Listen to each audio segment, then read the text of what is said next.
ये हमारे द्वीप पर फंसे रहने का 100वां दिन है। जैक आखिरकार इसे और सहन नहीं कर सका। उसने मेरे बारे में सोचना शुरू कर दिया। मैंने उसे नारियल पानी पीते देखा तो मैं खुद को उसके पास जाने से रोक नहीं सका। मैंने लंबे समय से कुछ नहीं खाया था। मुझे उससे कुछ खाने के लिए पूछना पड़ा। सौभाग्य से वह काफी दयालु था। उसने बिना झिझक इसे साझा किया, फिर मेरे लिए और फल तोड़ने के लिए एक पेड़ पर चढ़ गया। मैं आभारी महसूस कर रहा था। वह उतना बुरा नहीं लग रहा था जितना मैंने सोचा था, लेकिन जल्दी मैंने देखा कि जैक मुझे छुपकर घूरता रहता था। इसीलिए मैंने अपनी पैंट काटकर शॉर्ट्स बना लिए ताकि खुद को ढक सकूं। जैक ने शाखाओं से एक छोटी झोपड़ी बनाई, लेकिन जब उसने देखा कि मैंने जानबूझकर शॉर्ट्स पहने हैं तो वह अचानक नाखुश दिखा। उसने मुझे काम करने को कहा, जबकि वह बस उसकी नजरें मुझे असहज कर रही थीं। फिर वह अचानक समुद्र की ओर भागा, जैसे खुद को ठंडा करने की कोशिश कर रहा हो। समय के साथ द्वीप पर मैंने उस पर निर्भर होना शुरू कर दिया, यहाँ तक कि उसके पास सोने लगी। जब उसने मुझे पकड़ा तो मैंने उसे दूर नहीं किया। उसके बाद हर दिन जैक आसमान को देखता रहा, उम्मीद करता रहा कि कोई हमें बचाने आएगा, लेकिन कई दिन बीत गए, एक भी पक्षी नहीं आया।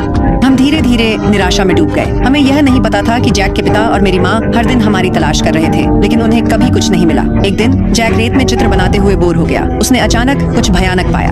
मैं दौड़ कर गया और देखा कि वह एक मृत शरीर था। मैं डर के मारे चिल्लाया और रोने लगा। चिंतित था कि कहीं मेरा भी वही हाल ना हो। जैक ने मुझे जल्दी से गले लगाया ताकि मुझे सांत्वना मिल सके। उसने कहा कि वह हमेशा मेरी रक्षा करेगा। उसने मुझे सुरक्षित रखने का वादा किया। मेरा दिल पूरी तरह पिघल गया। मैं धीरे धीरे शांत हो गई और एक दिन जैक पर पूरी तरह भरोसा कर लिया। जब मैं सो रही थी तो एक तेज गड़गड़ाहट ने मुझे जगा दिया। मैंने ध्यान से सुना और समझा कि ये एक हवाई जहाज था। जैक उछलकर उठा और सिग्नल गन खोजने के लिए समुद्र तट की ओर दौड़ा, लेकिन उसे कहीं नहीं मिला। उसने आसमान की ओर चिल्लाया, उम्मीद करते हुए कि हवाई जहाज हमें देख लेगा, लेकिन वह बहुत ऊपर था।